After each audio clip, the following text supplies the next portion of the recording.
Assalamualaikum warahmatullahi wabarakatuh. Innal hamdalillah nahmaduhu wa nasta'inuhu wa nastaghfiruh wa na'udzu billahi min syururi anfusina wa sayyiati a'malina. May yahdihillahu fala mudilla lahu wa may yudlil fala hadiya lahu. Asyhadu an la ilaha illallah wahdahu la syarika lah wa asyhadu anna Muhammadan abduhu wa rasuluh sallallahu alaihi wa ala alihi wa sahbihi wa sallama tasliman katsira. Para jamaah yang mudah-mudahan dirahmati oleh Allah Subhanahu wa taala. Alhamdulillah Allah Subhanahu wa taala masih memberikan kepada kita nikmat taufik sehingga Allah menakdirkan kita bisa melangkahkan kaki kita menuju masjid untuk melaksanakan salat maghrib berjamaah, dan setelah itu insyaallah kita akan melaksanakan thalabul ilmi, menuntut ilmu, mencari bekal untuk perjalanan kita menuju akhirat. Kemudian ini juga merupakan sebuah kenikmatan yang patut disyukuri ya. Karena tanpa taufik dari Allah Subhanahu wa taala kita tidak akan pernah bisa melangkahkan kaki kita menuju majlis-majlis ilmu. Dan Nabi Shallallahu alaihi wasallam bersabda, "Man yuridillahu bihi khairan yufaqihu fid din." Barang siapa yang Allah kehendaki kebaikan, maka Allah akan membuat dia paham dalam agama. Dan tidak ada cara untuk agar kita paham dalam agama kecuali dengan cara menuntut ilmu ya. Pada pembahasan sebelumnya kita sudah membahas tentang nazar ya, dan dengan pembahasan nazar maka selesailah sudah pembahasan pertama atau pondasi pertama di antara tiga pondasi yang akan kita pelajari ya. Pondasi pertama yaitu ma'rifatullah, mengenal Allah Subhanahu wa taala. Ini alhamdulillah sudah kita selesaikan ya. Maka kita masuk ke pondasi yang kedua. Pondasi yang kedua yaitu mengenal agama ya. Di buku kita ini halaman 28 ya, halaman 28. Nah, kita masuk ke dasar yang kedua ya. Yang pertama ma'rifatullah, mengenal Allah Subhanahu wa taala, yang kedua adalah ma'rifatu dinil Islam bil adillah, mengenal agama Islam. Maka langsung saja kita bacakan ya. Penulis rahimahullahu taala berkata, "Al-aslu tsani ma'rifatu dinil Islami bil adillah." Nah, pondasi yang kedua di antara tiga landasan pokok yang akan kita pelajari, yang kedua adalah mengenal agama.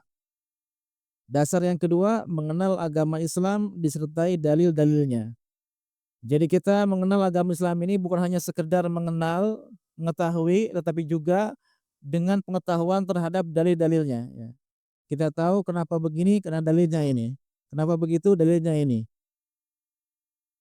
Ini yang dimaksud dengan dalil-dalilnya. Wa huwa al-istislamu lillahi bit-tauhid wal inqiyadu lahu bit-ta'ah wal bara'atu minasyirki wa ahlihi. Islam adalah al-istislam lillahi bit-tauhid, berserah diri kepada Allah Subhanahu wa taala dengan cara mentauhidkannya. Dan ini sudah kita pernah bahas ya, bahwa kenapa kita berserah diri kepada Allah Subhanahu wa taala? Karena kita ini adalah seorang hamba. Kita adalah hamba yang Allah ciptakan, maka sudah selayaknya dan sepantasnya kita berserah diri kepada yang telah menciptakan kita. Dengan cara apa? Dengan cara mentauhidkan Allah Subhanahu wa taala. Dan sudah kita bahas pada pembahasan sebelumnya bahwa tauhid kepada Allah Subhanahu wa taala ini ada tiga macam. Yang pertama, kita mentauhidkan Allah dengan cara meyakini bahwa hanya Allah saja yang telah menciptakan kita, memberi rezeki kepada kita, memberi nikmat kepada kita dan seterusnya. Yang ini dinamakan dengan tauhid rububiyah. Kemudian karena kita meyakini bahwa hanya Allah yang telah menciptakan kita, memberi rezeki kita, memberi kenikmatan kepada kita, maka konsekuensinya kita hanya boleh beribadah kepada Allah Subhanahu wa taala saja, dan inilah yang disebut dengan tauhid uluhiyah.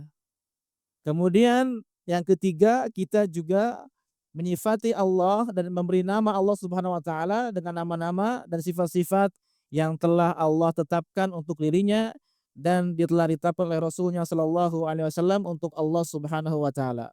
Ini sudah kita pelajari ya, tauhid dengan pembagiannya yang tiga. Kemudian Islam juga bermakna al-inqiyad lahu bit-ta'ah, tunduk patuh kepada Allah Subhanahu wa taala dengan cara menaati Allah Subhanahu wa taala. Apapun yang diperintahkan Allah Subhanahu wa taala maka kita taati. Dan perintah Allah Subhanahu wa taala ini ada dua macam ya. Ada perintah yang sifatnya wajib, ada juga perintah yang sifatnya tidak wajib ya, atau dinamakan sunnah. Nah, semakin tinggi keimanan kita, maka akan semakin banyak kita melakukan ketaatan kepada Allah Subhanahu wa taala. Kemudian yang ketiga, wal bara'atu minasyirki wa ahlihi. Berlepas diri dari kesyirikan dan pelakunya. Yang dimaksud berlepas diri artinya kita menolak, kita menentang, tidak mendukung, tidak membela kesyirikan. Begitu juga pelakunya.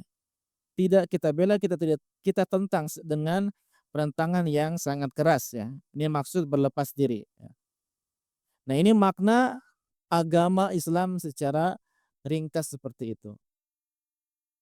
Nah, kemudian penulis rahimahullah taala melanjutkan wa huwa salasatu maratib. Islam ini memiliki 3 tingkatan. Jadi agama kita bernama Islam. Nah, agama Islam ini ada 3 tingkatan ya. Dimulai dari tingkat yang paling rendah, kemudian naik dan naik. Nah, di sini tingkatan yang pertama namanya al-Islam. Yang kedua wal iman wal ihsan. Yang pertama namanya Islam, yang kedua iman, dan ketiga ihsan. Wa kullu martabatin laha arkan. Masing-masing tingkatan memiliki rukun tersendiri. Artinya bagaikan agama Islam ini bagaikan 3 anak tangga. Anak tangga pertama namanya Islam. Anak tangga kedua namanya iman, naik lagi namanya ihsan. Nah, ihsan ini berarti anak tangga tertinggi dalam agama kita ya. Kalau kita sudah mencapai derajat ihsan, artinya sudah mencapai derajat tertinggi dalam agama Islam. Nah, dikatakan masing-masing tingkatan ini memiliki rukun. Artinya Islam ada rukunnya ya. Dan alhamdulillah sudah sama kita hafal ya. Dari mulai kecil sudah kita hafal rukun Islam. Iman pun sama ada rukunnya. Kemudian ihsan pun sama ada rukun ihsan ya. Mungkin rukun Islam sudah hafal, rukun iman sudah hafal, mungkin rukun ihsan mungkin yang masih belum kita pahami atau mungkin belum kita kuasai secara mendalam ya. Insyaallah nanti kita akan bahas masing-masing satu persatu. Kemudian penulis berkata, al-martabatul ula al-Islam. Tingkatan yang pertama adalah Islam. Nah, di buku ini tidak tertulis ya. Harusnya setelah rukun tersendiri ada tulisan tingkatan pertama, mungkin bisa ditulis itu ya.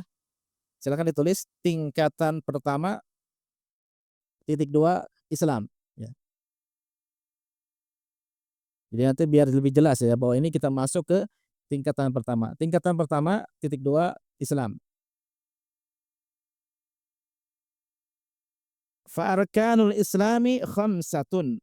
Nah, baru kemudian rukun Islam ada 5. Nah, syahadatu alla ilaha illallah wa anna muhammadur rasulullah wa anna muhammadar rasulullah. Yang pertama adalah syahadatain. Maksudnya syahadat bersaksi bahwa tidak ada Tuhan yang berhak disembah selain Allah Subhanahu wa taala dan bahwa Nabi Muhammad adalah utusan Allah Subhanahu wa taala ya.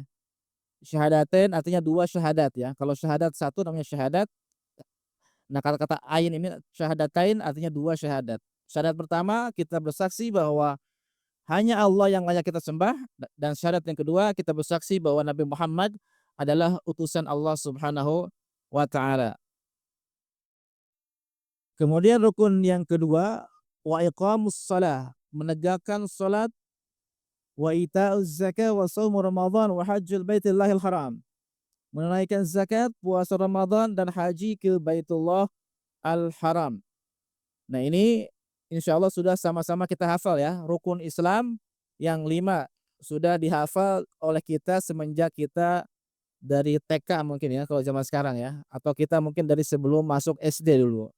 Alhamdulillah kita sudah hafal ya.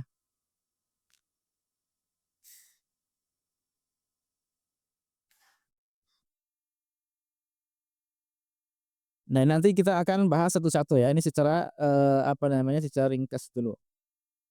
Kemudian penulis berkata fadalilus syahadati qauluhu ta'ala, dalil syahadat adalah firman Allah Subhanahu wa taala, syahidallahu annahu la ilaha illa huwa wal malaikatu wa ulul ilmi qa'iman bil qist. La ilaha illa huwal azizul hakim. Allah menyatakan bahwasanya tidak ada Tuhan yang berhak disembah melainkan Dia yang menegakkan keadilan. Para malaikat dan orang-orang yang berilmu juga menyatakan yang demikian itu.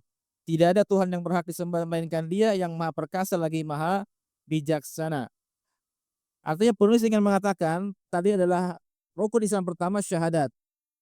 Dalilnya ayat ini surat Ali Imran ayat 18 ya. Di sini dikatakan bahwa Allah menyatakan bahwa tidak ada Tuhan yang berhak disembah selain Allah. Artinya yang bersaksi bahwa tidak ada Tuhan yang berhak disembah selain Allah adalah Allah sendiri ya. Saksinya adalah Allah sendiri, Tuhan kita ya. Ini adalah saksi yang paling agung di mana Tuhan kita bersaksi bahwa tidak ada yang berhak disembah selain Allah Subhanahu wa taala. Ini saksi paling pertama. Kemudian dikatakan juga wal malaika. Para malaikat juga bersaksi bahwa memang tidak ada yang layak disembah selain Allah Subhanahu wa taala. Dan malaikat itu jumlahnya banyak ya. Bukan hanya 10, tapi malaikat itu jumlahnya banyak. Di langit itu penuh dengan malaikat ya, isinya penuh. Jadi bukan hanya 10, tapi banyak sekali malaikat-malaikat yang tidak kita ketahui namanya. Nah, mereka semua itu bersaksi bahwa hanya Allah saja yang berhak untuk disembah. Kemudian juga yang ketiga wa ulul ilmi, para ulama, orang-orang yang berilmu, orang-orang yang mengerti pengetahuan mendalam tentang ilmu syariat Islam. Mereka juga bersaksi bahwa tidak ada yang layak disembah selain Allah Subhanahu wa taala semata. Nah, ini dalil yang pertama mengenai syahadat ya, bahwa syahadat itu adalah rukun Islam, dalilnya adalah surat Ali Imran ayat 18. Kemudian penulis membawakan makna syahadat ya. Syahadat la ilaha illallah. Penulis berkata wa ma'naha la ma'budu bihaqqin illallah. Makna la ilaha illallah artinya tidak ada sesembahan yang berhak disembah selain Allah Subhanahu wa taala. Nah, di sini kemudian penulis setelah menjelaskan makna umum, penulis kemudian menjelaskan makna khususnya, dipecah-pecah. Pertama la ilaha, kemudian illallah. La ilaha nafian jami'a ma yu'badu min dunillah. Lafaz la ilaha ini tidak ada Tuhan, menafikan seluruh yang disembah selain Allah Subhanahu wa taala. Artinya tidak ada yang kita sembah, apapun tidak ada yang kita sembah. Itu yang maknanya la ilah, tidak ada satupun yang kita sembah dan memang tidak ada yang layak untuk disembah. Ya. Nah, ini menafikan seluruh sesembahan, seluruh Tuhan yang disembah di alam semesta ini. Kemudian lafaz yang kedua illallah, muthbitan al-ibadah lillahi wahda la syarika lahu fi ibadatihi kama annahu la syarika lahu fi mulkihi. Lafaz illallah, kecuali Allah, ini menetapkan bahwa ibadah hanya untuk Allah semata. Tidak ada sekutu baginya dalam ibadah kepadanya, sebagaimana tidak ada sekutu baginya dalam kerajaannya. Maksudnya apa? Maksudnya Allah Subhanahu wa taala ketika menciptakan alam semesta, tidak ada yang membantu Allah Subhanahu wa taala. Ketika Allah menciptakan kita, langit, bumi, dan semuanya, Allah menciptakan sendiri. Maka ketika hanya Allah yang menciptakan kita, hanya Allah yang menciptakan alam semesta, maka harusnya hanya Allah juga yang layak untuk disembah. Itu makna sebagaimana tidak ada sekutu baginya dalam kerajaannya. Artinya para ulama berdalil dengan tauhid rububiyah kepada tauhid uluhiyah. Maksudnya kenapa kita harus menyembah Allah Subhanahu wa taala? Karena Allah lah yang satu-satunya yang telah menciptakan kita berikut alam semesta. Wa tafsiruha alladhi yuwaddihuha qauluhu ta'ala, dan tafsir la ilaha illallah yang akan menjelaskan makna la ilaha illallah adalah firman Allah Subhanahu wa taala dalam surat Az-Zukhruf ayat 26 sampai 28. Allah Subhanahu wa taala berfirman menceritakan tentang kisah Nabi Ibrahim bersama kaumnya. Allah berfirman, "Wa idz qala Ibrahimu li abihi wa qaumihi innani bara'um mimma ta'budun. Illa alladhi fatarani fa innahu sayahdin wa ja'ala kalimatan baqiyatan fi aqibihi la'allahum yarji'un." Dan ingatlah ketika Nabi Ibrahim berkata kepada bapaknya dan kaumnya, ya. Dan kita ketahui bahwa bapak Nabi Ibrahim dan kaumnya menyembah banyak berhala, ya. Ada yang menyembah bintang, ada yang menyembah matahari, ada yang menyembah bulan, dan dewa-dewa itu mereka kemudian buat dalam bentuk patung, ya, mereka sembah. Banyak dewa-dewa yang mereka sembah. Maka Nabi Ibrahim mengatakan kepada mereka semuanya, "Innani bara'um mimma ta'budun." Sesungguhnya aku tidak bertanggung jawab terhadap apa yang kalian sembah. Apa yang kalian sembah, matahari, bulan, planet misalnya dan lain-lain sebagainya, itu aku berlepas diri, aku menentang apa yang kalian sembah. Nah, ini semakna dengan syahadat kita, la ilaha, tidak ada yang pantas untuk disembah, ya. Ini pun dikatakan oleh Nabi Ibrahim, aku menentang apa yang kalian semua sembah, ya. Illalladzi fatarani, kecuali yang telah menciptakan aku. Semua yang kalian sembah aku tentang, aku tolak kecuali satu, yaitu Tuhan yang telah menciptakan aku. Artinya hanya Allah saja yang pantas untuk disembah. Sedangkan selain Allah tidak ada yang pantas untuk disembah. Kenapa? Karena dikatakan allazi fatarani. Allah itu telah menciptakan aku. Sedangkan matahari, bulan, bintang, berhala yang kalian sembah itu tidak menciptakan kita, maka tidak layak untuk disembah, ya. Nah, ini semakna dengan kalimat la ilaha illallah. Artinya kalimat yang kita ucapkan sehari-hari, la ilaha illallah, ini sudah juga diucapkan oleh Nabi Ibrahim alaihissalam.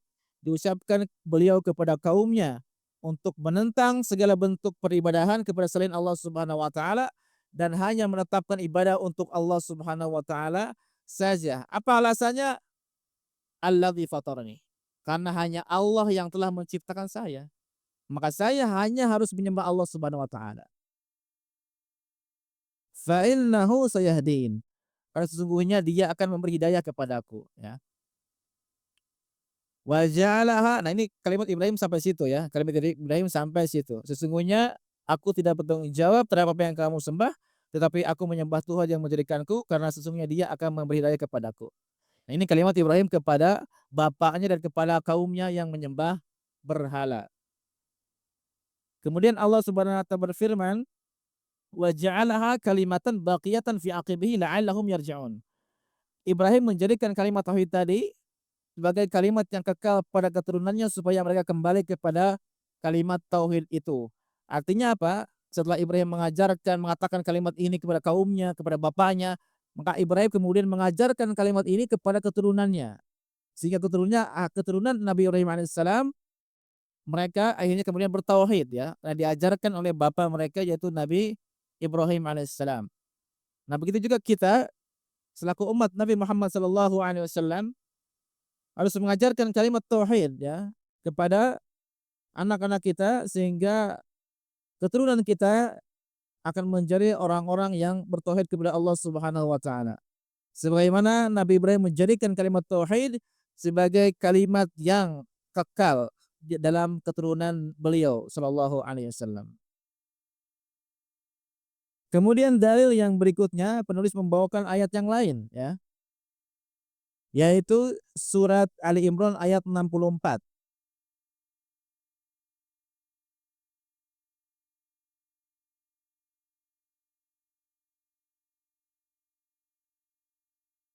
Wa qauluhu, dan firman Allah Subhanahu wa taala, "Qul ya ahlal kitab ta'alu ila kalimatin sawa'in bainana wa bainakum alla na'budu illallah wa la nusyrika bihi syai'a wa la yattakhidha ba'duna ba'dhan arbaba min dunillah fa in tawallaw faqulu asyhadu bi anna muslimun." Katakanlah wahai Nabi Muhammad, ya ahlal kitab, wahai ahli kitab. Dan kita tahu ahli kitab yang dimaksud adalah siapa? Orang Yahudi dan Nasrani ya. Karena mereka diberikan kitab oleh Allah Subhanahu wa taala. Orang Yahudi diberikan kitab Taurat ya, mengikut Nabi Musa. Begitu juga orang Nasrani diberikan kitab Injil. Maka mereka dikatakan ya ahlal kitab ya. Dalam bahasa kita pun ya, orang Kristen memegang disebutnya Bible ya. Bible itu bahasa apa namanya, bahasa Yunani artinya kitab ya, artinya kitab. Persis sebagaimana bahasa Arab ya ahlal kitab. Apa yang dikatakan Nabi Muhammad? Ya hai ahli kitab, marilah kita berpegang kepada satu kalimat yang tidak ada perselisihan antara kami dan kamu.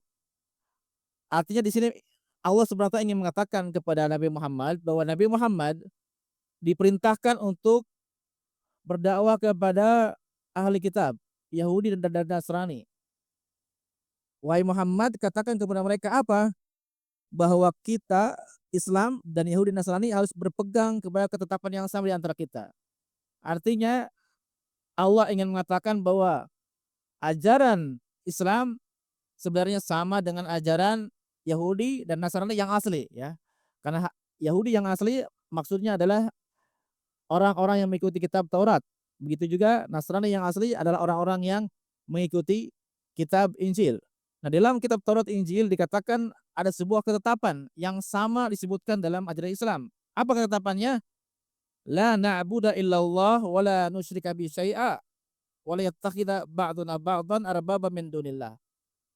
Bahwa kita tidak menyembah kecuali Allah dan kita tidak mempersekutukan Allah dengan sesuatu apapun, dan tidak pula sebagian kita menjadikan sebagian yang lain sebagai Tuhan selain Allah Subhanahu wa taala. Artinya kalau kita baca ayat ini, dalam kitab Taurat dan Injil terdapat ketetapan yang sama dengan kita, yaitu tauhid ya. Ajaran mereka yang asli yakni tauhid. Adapun yang kitab yang sekarang maka itu sudah bukan kitab yang murni lagi ya. Yang kita yakini kebenarannya adalah Taurat dan Injil yang diturunkan kepada Nabi Musa dan Nabi Isa alaihi wassalam ya. Dan di dalam Taurat Injil itu dikatakan bahwa kita harus mentauhidkan Allah Subhanahu wa taala ya. Dan tidak menyembah selain Allah siapapun dia apapun dia ya. Bahkan kalau kita sering membaca ya, mungkin kita sering lihat di YouTube ya, ada namanya Ustaz Zakir Naik. Itu beliau kemudian menggali kitab Injil, menggali kitab Taurat ya. Kemudian meneliti di dalamnya juga masih ada sisa-sisa ayat-ayat yang menyatakan bahwa Tuhan itu hanya satu, yaitu kita harus menyembah Allah Subhanahu wa taala saja ya.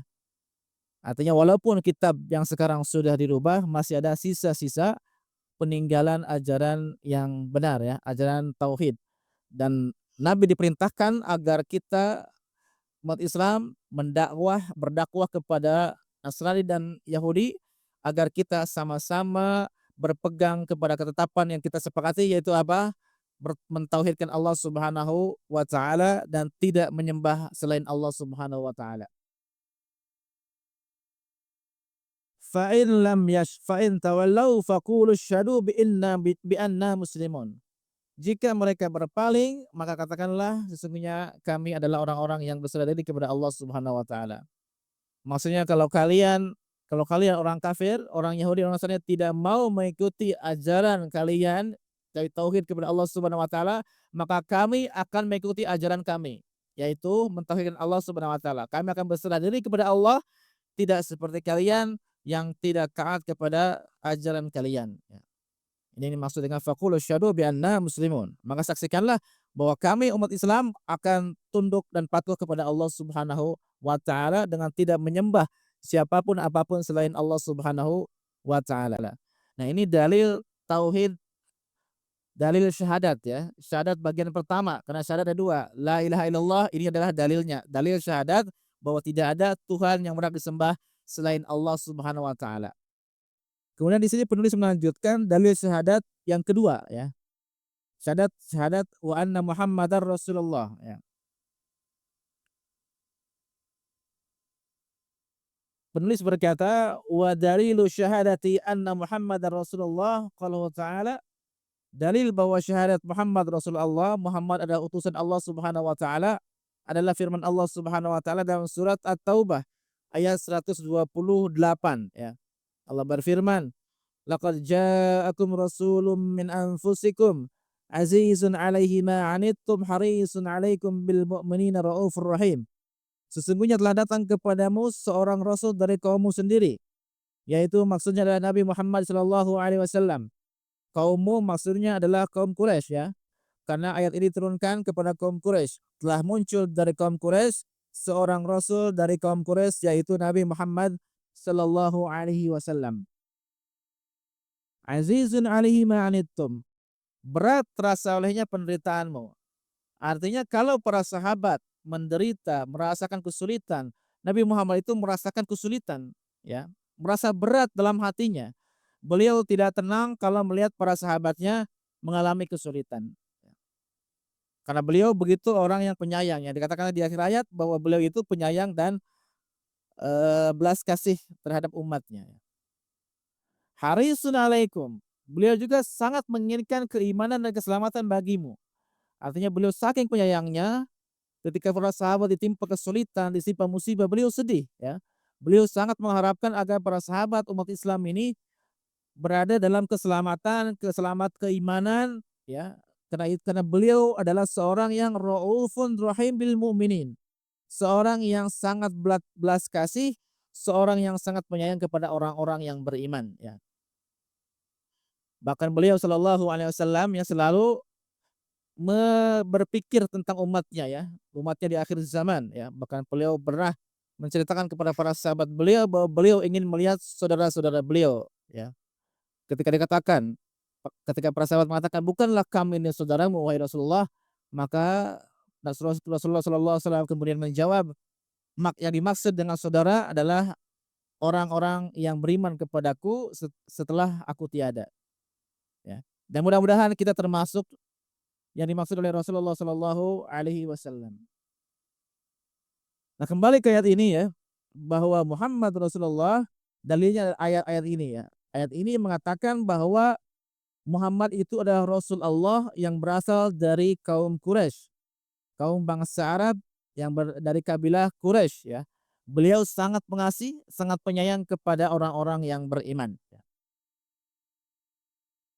Kemudian setelah beliau membawakan dalilnya, beliau kemudian menjelaskan makna Muhammad Rasulullah. Apa maknanya saya bersaksi bahwa Muhammad adalah Rasul Allah? Maknanya beliau kemudian jelaskan di sini ya. Wa ma'na syahadati anna Muhammad Rasulullah. Makna syahadat Muhammad Rasulullah adalah pertama, ta'atuhu fima amar, yaitu menaati Nabi Muhammad sallallahu alaihi wasallam dalam apa yang beliau perintahkan. Artinya ketika beliau memerintahkan apapun kita taati. Nah, itu salah satu konsekuensi kita mengatakan wa asyhadu anna Muhammadar Rasulullah. Saya bersaksi bahwa Muhammad adalah utusan Allah Subhanahu wa taala. Artinya kalau kita bersaksi bahwa Nabi Muhammad adalah utusan Allah, maka konsekuensinya kalau Nabi Muhammad memerintahkan sesuatu, maka kita laksanakan ya. Dan tadi sudah kita katakan bahwa perintah Nabi Muhammad ada 2, ada yang bersifat wajib, ada yang bersifat tidak wajib atau sunnah. Atau yang wajib ini tidak bisa ditawar, harus dilaksanakan ya. Kalau yang sunnah boleh tidak dilaksanakan. Walaupun nanti kalau semakin tinggi keimanan kita, maka semakin tinggi kita melakukan amal soleh ketaatan ya kepada Allah Subhanahu wa taala dengan cara menaati Rasul sallallahu alaihi wasallam. Nah, mungkin ada yang bertanya, kenapa kita harus selalu melaksanakan apa yang diperintahkan Allah Subhanahu wa taala? Jawabannya adalah li'annahu muballighun anillah. Karena Rasul itu hanya muballigh ya. Muballigh itu artinya penyampai ya. Ketika Rasulullah menyampaikan perintah, itu bukan perintah beliau sendiri ya. Beliau hanya menyampaikan perintah Allah Subhanahu wa taala. Artinya ketika kita menaati perintah Rasul, hakikatnya kita sedang menaati perintah Allah Subhanahu wa taala. Para Rasul hanya sebagai mubalik, sebagai penyampai wahyu saja ya, menyampaikan perintah dari Allah Subhanahu wa taala. Itu makna yang pertama. Kemudian makna yang kedua, tasdiquhu fima akhbar. Membenarkan Nabi, mempercayai Nabi sallallahu alaihi wasallam dalam apa yang beliau kabarkan ya. Ketika beliau mengabarkan sesuatu, menceritakan sesuatu ya, baik cerita di zaman dahulu ya, atau di zaman kemudian atau di zaman nanti akhirat setelah kematian, maka kita wajib untuk mempercayai berita yang disampaikan oleh Rasulullah Shallallahu Alaihi Wasallam. Yang penting apa? Yang penting terbukti bahwa itu memang berasal dari Rasulullah Shallallahu Alaihi Wasallam. Ya. Kalau dalam ilmu hadis dinamakan hadisnya sahih ya. Ketika hadisnya sahih, artinya ini berasal dari Nabi Shallallahu Alaihi Wasallam, maka wajib kita benarkan, wajib kita percayai. Walaupun misalnya menurut kita agak sulit diterima, misalnya secara kebiasaan atau secara akal sehat misalnya gitu ya. Misalnya Nabi mengabarkan ya tentang kisah Isra dan Mi'raj ya. Dalam semalam ya di Quran diceritakan ada Isra ya. Kalau Mi'rajnya di Quran tidak secara eksplisit ya. Hanya isyarat. Tapi yang secara eksplisit Isra ya, di surat Al-Isra. Nah, Rasul menceritakan Isra dan Mi'raj ya. Isra artinya perjalanan Nabi Muhammad sallallahu alaihi wasallam dari Makkah, Masjidil Haram ke Masjidil Aqsa di Palestina. Dari Makkah ke Palestina itu udah jauh kan.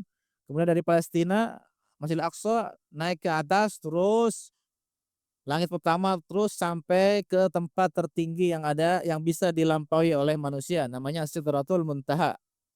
Kemudian di situ beliau menerima wahyu perintah dari Allah Subhanahu wa taala untuk menjalankan sholat 5 waktu ya. Ya mungkin kalau kita pikirkan dengan pemikiran kita mungkin terasa apa ya, agak sulit kan seseorang manusia dari Mekah kemudian ke Palestina, Palestina kemudian naik ke atas ya. Tetapi kalau kita mengaku beriman kepada Allah Subhanahu wa taala, maka kita akan yakin seyakin-yakinnya bahwa apa yang beliau katakan itu adalah benar ya. Makanya ketika peristiwa Isra Mi'raj, orang-orang Mekah itu pada tidak percaya, pada menuduh bahwa Nabi Muhammad adalah orang gila ya. Bahkan mereka mengolok-olok Nabi Muhammad. Bahkan mereka kemudian bertemu salah sebagian di antara mereka bertemu dengan Abu Bakar, kemudian mengatakan, "Hai Abu Bakar, apakah kamu masih percaya kepada temanmu itu?" Sekarang dia mengatakan bahwa dia naik ke langit, ya. Bahwa dia naik ke dari Masjidil Haram ke Masjidil Aqsa kemudian naik ke langit. Apakah kamu percaya dengan omongan yang dikatakan oleh temanmu itu? Maksudnya Nabi Muhammad sallallahu alaihi wasallam. Maka Abu Bakar As-Siddiq ya, sebagaimana gelar beliau As-Siddiq, seorang yang selalu membenarkan Nabi sallallahu alaihi wasallam, dia mengatakan bahwa dia percaya bahwa Nabi Muhammad memang telah Isra dan Mi'raj ya. Ini merupakan konsekuensi keimanan ya. Kalau kita mengaku beriman kepada Nabi Muhammad sallallahu alaihi wasallam, selama terbukti hadisnya sahih, maka wajib kita percayai apa yang beliau kabarkan ya.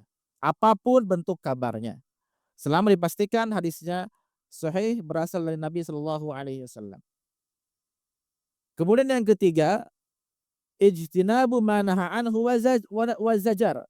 Menjauhi apa yang Nabi sallallahu alaihi wasallam larang dan peringatkan ya. Artinya kalau Nabi melarang sesuatu, Nabi memperingatkan kita dari sesuatu, maka kita tinggalkan, kita jauhi apa yang dilarang dan diperingatkan oleh Nabi sallallahu alaihi wasallam. Karena tadi larangan Nabi pada hakikatnya adalah larangan Allah Subhanahu wa taala. Nabi hanyalah menyampaikan larangan dari Allah Subhanahu wa taala. Karena beliau hanya seorang muballigh, seorang penyampai wahyu dari Allah Subhanahu wa taala. Kemudian yang keempat, alla yu'badallahu illa bima syara'. Allah tidak disembah kecuali dengan apa yang Nabi sallallahu alaihi wasallam syariatkan. Artinya kita menjadikan Nabi Shallallahu Alaihi Wasallam sebagai petunjuk kita dalam beribadah. Ya. Apapun ibadah yang kita laksanakan, maka kita harus merujuk kepada petunjuk Nabi Shallallahu Alaihi Wasallam. Selama ada petunjuknya, maka laksanakan. Selama tidak ada, maka tidak usah dilaksanakan. Tinggalkan. Ya. Karena ibadah itu, hukum asal ibadah adalah haram. Ya. Kecuali ada perintahnya. Ya. Berbeda dengan hukum-hukum dunia. Ya. Kalau selain ibadah, maka sebaliknya. Semuanya boleh, kecuali ada larangannya. Ya. Jadi kalau masalah ibadah yang kita cari itu perintahnya. Ada nggak perintahnya? Jangan cari larangannya ya. Kalau cari larangannya nanti susah. Ada orang sholat maghrib 5 rakaat. Ada nggak larangan sholat maghrib 5 rakaat? Nggak ada. Jangan dicari larangannya. Karena ini ibadah, ibadah yang dicari apa? Perintahnya. Begitu juga sebaliknya dalam masalah muamalah selain ibadah. Maka yang kita cari adalah larangannya. Selama tidak ada larangan, maka kita katakan boleh ya. Kalau misalnya ada yang katakan, "Oh ini haram," maka kita katakan, "Mana larangannya?" Ya.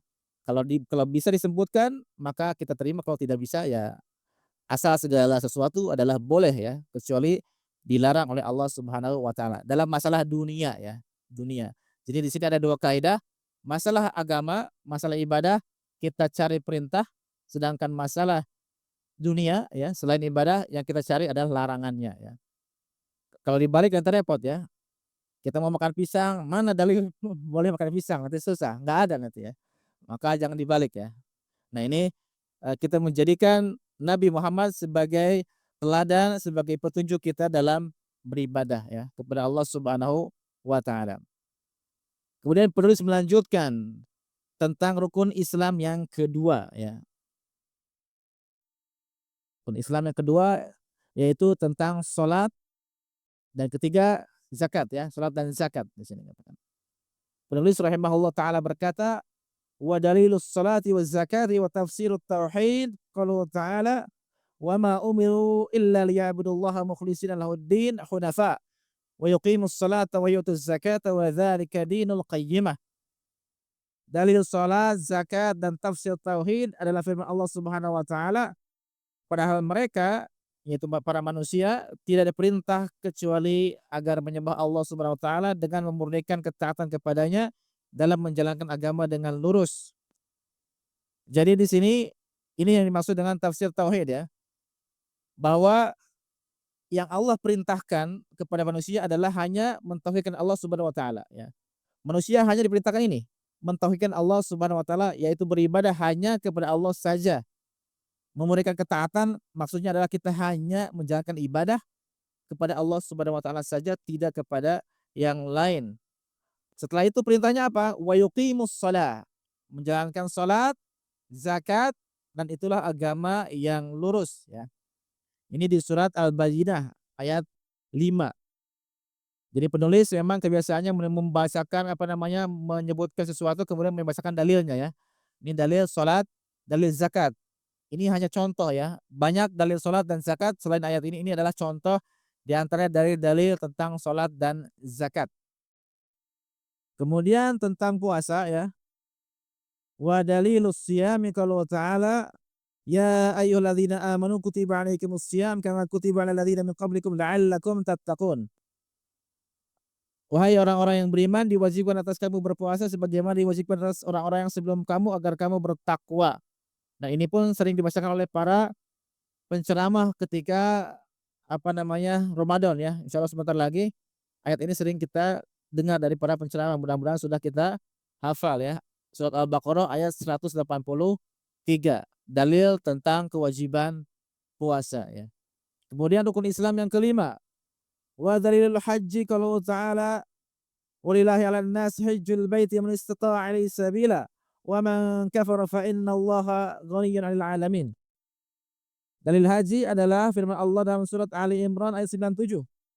Mengerjakan haji adalah kewajiban manusia terhadap Allah, yaitu bagi orang yang sanggup mengadakan perjalanan ke Baitullah. Artinya haji itu wajib bagi orang yang mampu ya. Karena haji ini berat, maka Allah katakan bagi orang yang mampu saja. Artinya kalau tidak mampu haji, maka kewajibannya gugur ya, sampai dia kemudian memiliki kemampuan melaksanakan ibadah haji. Dan mampu maksudnya mampu segalanya ya, mampu fisiknya, mampu kemudian dananya, mampu segala macamnya. Artinya bekalnya ini juga termasuk kemampuan dalam ibadah haji. Kalau mampu wajib berangkat ya. Kalau tidak mampu maka sudah tunggu kemampuan sampai Allah mampukan ya. Wa man kafara, barang siapa yang mengingkari kewajiban haji, fa innallaha ghaniyyun 'anil 'alamin, maka sesungguhnya Allah Maha Kaya dari semesta alam. Maha Kaya maksudnya Allah tidak butuh alam semesta ya. Artinya kalau misalnya Allah misalnya kemudian mewajibkan haji, semua orang gak ada yang melaksanakan haji satu pun, maka Allah katakan Allah tidak butuh semua orang dalam semesta ya. Yang butuh haji bukan saya tapi kalian ya. Kalau kalian tidak haji, aku tidak rugi ya. Yang rugi adalah kalian tidak mendapatkan surga Allah Subhanahu wa taala.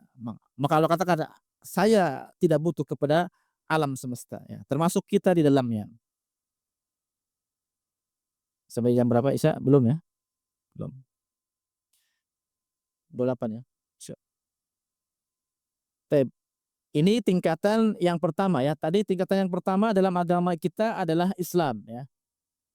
Nah, kemudian tingkatan yang lebih tinggi dari itu namanya iman ya. Namanya iman. Al-martabatus tsaniyah al-iman. Tingkatan yang kedua dari agama kita namanya iman ya. Jadi iman lebih tinggi daripada Islam. Wa huwa bid'un wa sab'una syu'batan. Iman itu memiliki 70 cabang lebih. Jadi cabang-cabang keimanan ada banyak ya. Di sini dikatakan 70 lebih ya. Alaha qaulu la ilaha illallah. Yang paling tinggi ya, cabang iman yang tertinggi adalah ucapan la ilaha illallah ya. Karena ini adalah kalimat tauhid, maka ini adalah cabang iman yang tertinggi ya. Tidak ada Tuhan yang berhak disembah selain Allah Subhanahu wa taala. Makanya juga la ilaha illallah adalah zikir yang terbaik ya, la ilaha illallah. Wa adnaha imatatul adza 'anit thariq. Dan yang paling rendah, cabang iman yang paling rendah adalah menyingkirkan gangguan dari jalan. Kita lagi jalan di jalan, ada batu, ada duri, ada pohon yang jatuh, kita singkirkan, maka itu juga bagian dari keimanan ya. Orang yang melaksanakan itu adalah orang yang beriman. Wal haya'u syu'batun minal iman, dan malu adalah cabang dari iman. Artinya malu adalah sifat yang sangat bagus ya, merupakan cabang dari iman. Nah, cuman pertanyaannya malu yang seperti apa ya? Apakah orang yang pemalu sampai nggak mau keluar misalnya? Nah, maksud malu di sini adalah malu untuk berbuat maksiat ya, bukan malu untuk berbuat ketaatan. Kalau malu yang baik adalah malu untuk berbuat keburukan. Kalau malu berbuat kebaikan itu justru malu yang tidak baik ya, malu yang buruk. Nah, kita malu, kita tidak sholat, kita malu, kita tidak menutup aurat, kita malu, kita melaksanakan kemungkaran ya, itu namanya malu yang merupakan bagian dari keimanan kepada Allah Subhanahu wa taala. Kemudian penulis menjelaskan tentang rukunnya ya. Wa arkanuhu sittatun. Rukunnya ada 6. Nah, di sini kurang ya. Di sini langsung rukun iman adalah harusnya rukun iman ada 6 ya. Mungkin silakan ditambah, adalahnya dicoret. Rukun iman ada 6, yaitu. Yaitu apa? An tu'mina billah wa malaikatihi wa kutubihi wa rusulihi wa yaumil akhir wa tu'mina bil qadari khairihi wa syarrihi. Beriman kepada Allah, malaikatnya, kitab-kitabnya, rasul-rasulnya, hari akhir, dan beriman kepada takdir yang baik dan takdir yang buruk. Ya, ini alhamdulillah sudah sama-sama kita hafal ya. Rukun iman ada 6 sudah kita hafal, bahkan dihafal oleh anak-anak TK ya, anak-anak PAUD bahkan sudah hafal alhamdulillah. Kemudian malaikat, kitab, ya malaikat tadi dikatakan ada banyak, kitab juga ada banyak ya, cuman yang Allah sebutkan ada 4, Taurat, Injil, Zabur dan Quran. Rasul juga ada banyak ya. Dalam satu riwayat dikatakan bahwa Rasul Nabi jumlahnya ada 124.000 ya. Sedangkan Rasul ada 313 ya. Dan yang Allah sebutkan di Quran jumlahnya ada 25. Jadi jangan salah paham, 25 itu adalah nabi dan rasul yang Allah sebutkan namanya di dalam Al-Qur'an ya. Nama 25 nabi ini ada disebutkan dalam Al-Qur'an ya. Yunus, Ibrahim, Hud, Sulaiman dan seterusnya ada. Itu ada 25 ya. Walaupun di Quran juga ada nabi lain yang tidak disebutkan namanya ya. Makanya tidak disebutkan ke dalam yang 25. Ada nabi yang disebutkannya seorang nabi disebutkan dalam Al-Qur'an nabi mereka, tapi tidak disebutkan namanya siapa di Quran tuh. Ada juga yang bertemu dengan Nabi Musa ya di sebuah laut. Itu juga tidak disebutkan namanya ya. Cuma para ulama mengatakan itu adalah Nabi Khidir atau Khodir ya. Artinya banyak nabi yang tidak disebutkan kepada kita di dalam Al-Qur'an. Kemudian hari akhir ya, berikut dengan yang terjadi setelahnya. Ada kebangkitan, kemudian ada telaga nabi, ada kemudian timbangan dan lain seterusnya. Itu masuk ke keimanan kepada hari akhir. Kemudian iman kepada takdir yang baik dan buruk. Artinya takdir ada dua, takdir yang baik maksudnya takdir yang menyenangkan hati kita ya. Itu maksud takdir yang baik. Takdir yang buruk artinya takdir yang membuat kita bersedih. Takdir yang tidak kita senangi ya.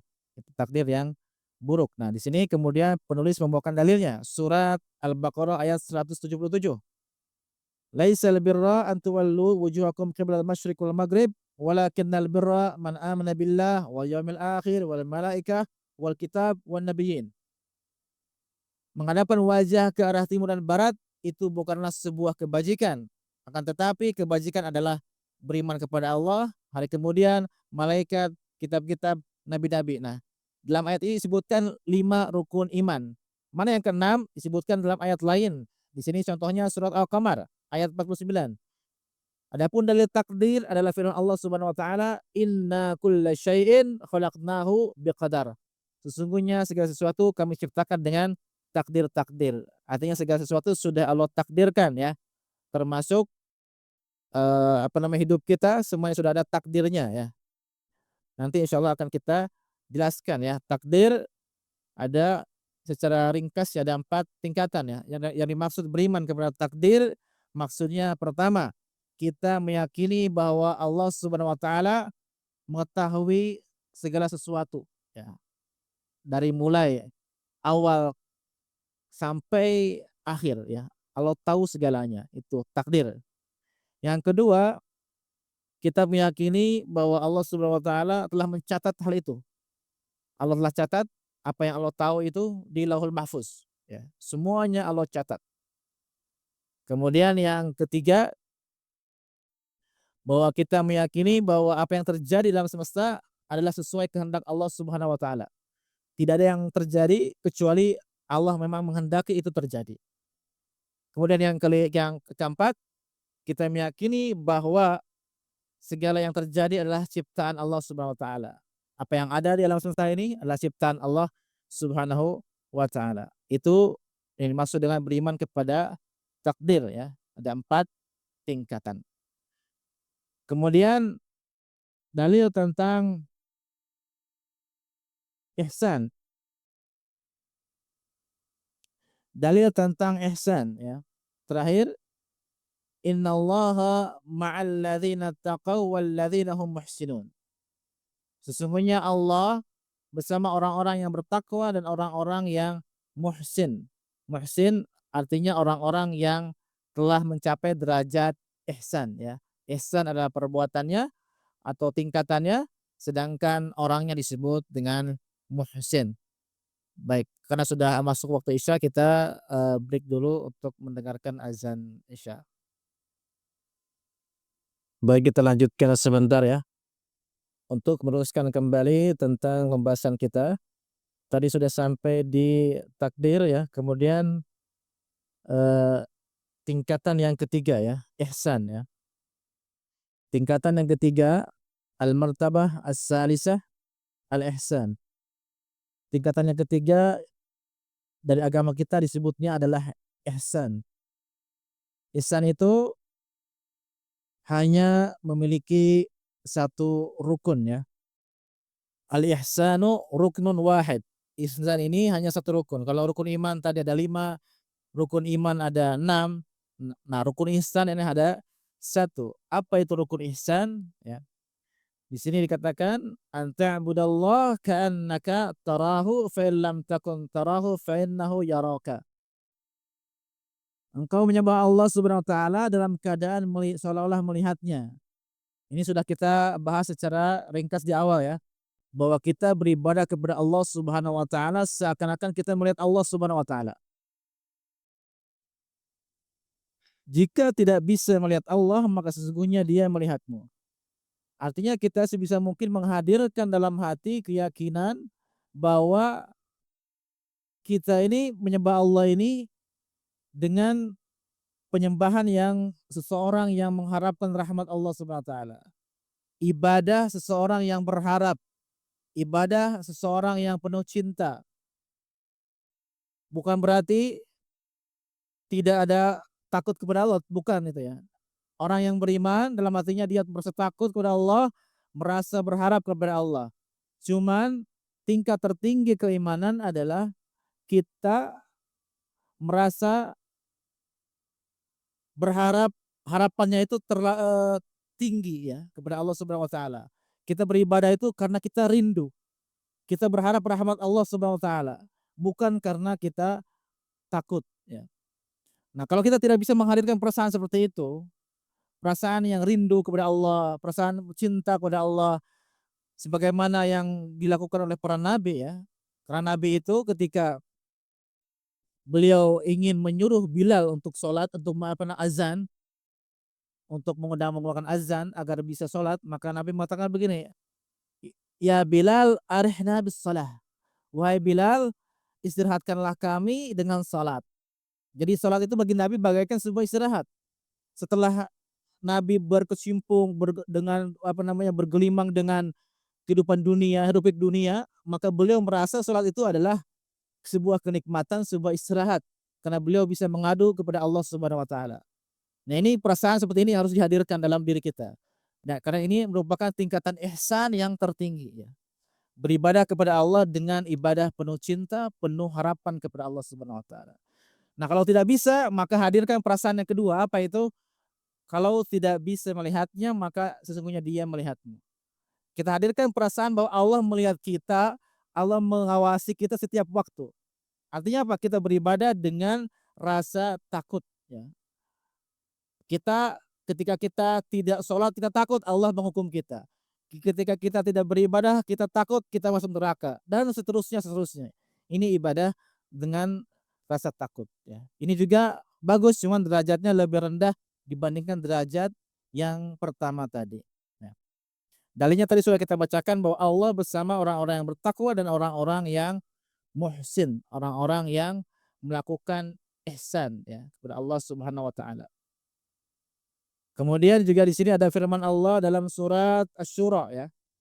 Wa tawakkal 'alal 'azizir rahim alladzi yaraka hina taqum wa taqallubuka fis sajidin. Innahu huwas samiul alim.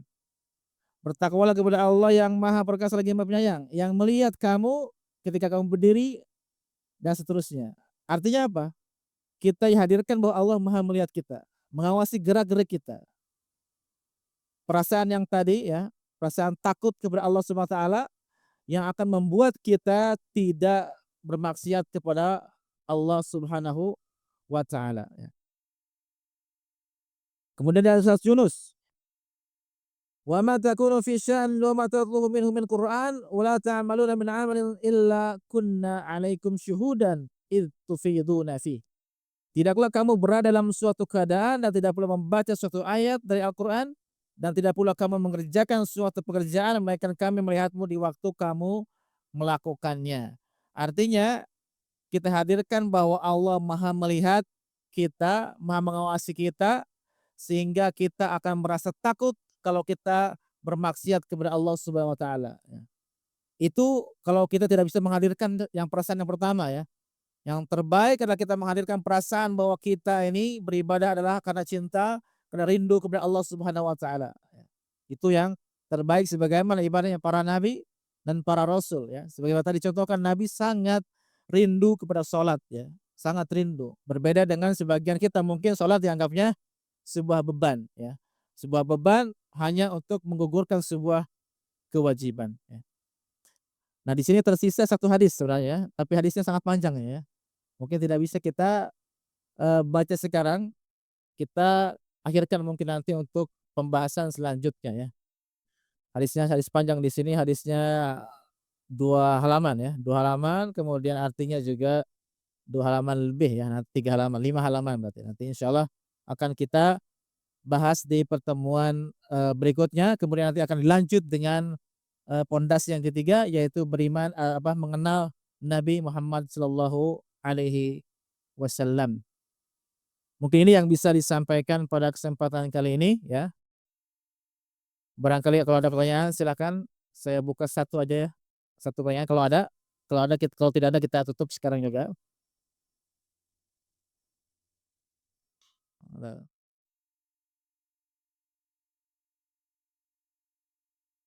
Ada satu tangan yang bilang bahwa di bulan Ramadan itu setan itu dibuang sudah anti kuana likuto. Nah, kuna dia tanti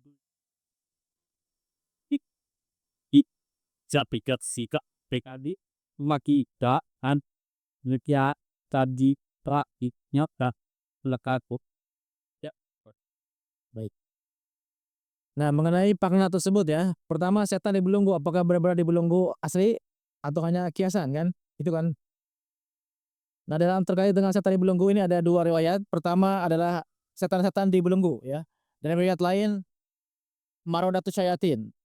Setan-setan yang apa namanya, setan-setan yang bos-bosnya aja ya, setan-setan yang paling tingginya aja.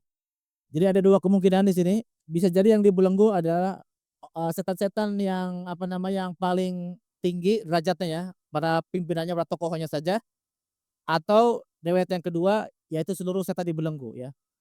Nah itu apakah bisa ya? Bisa saja ya, karena kita nggak tahu hal yang gaib kan. Belenggunya seperti apa wallahu alam, karena ini hal gaib ya.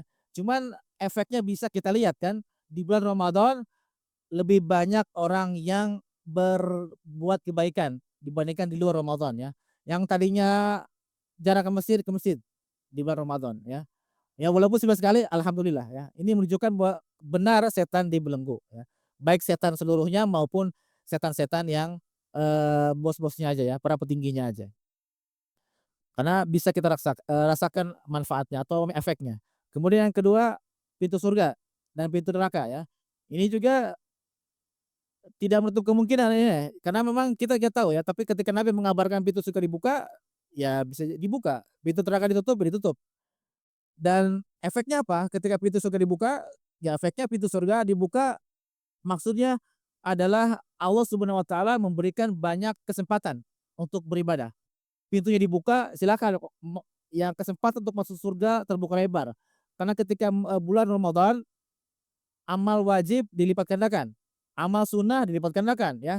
Jadi, kesempatan untuk masuk surga terbuka lebar. Termasuk ada satu malam yang kalau kita beribadah di malam tersebut, kita akan mendapatkan pahala bagaikan 1000 bulan ya. Artinya apa?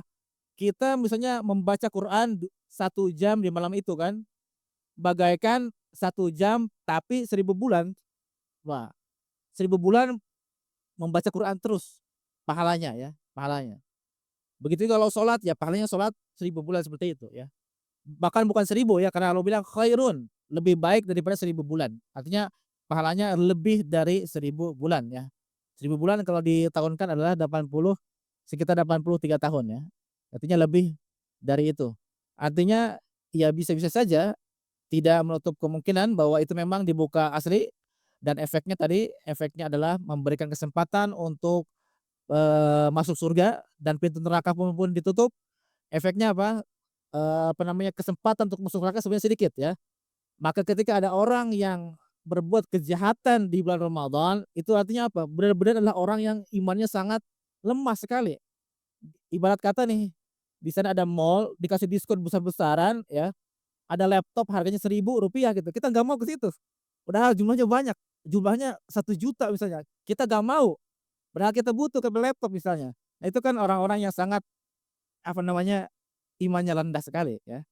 Orang yang tidak percaya kepada diskon tersebut ya.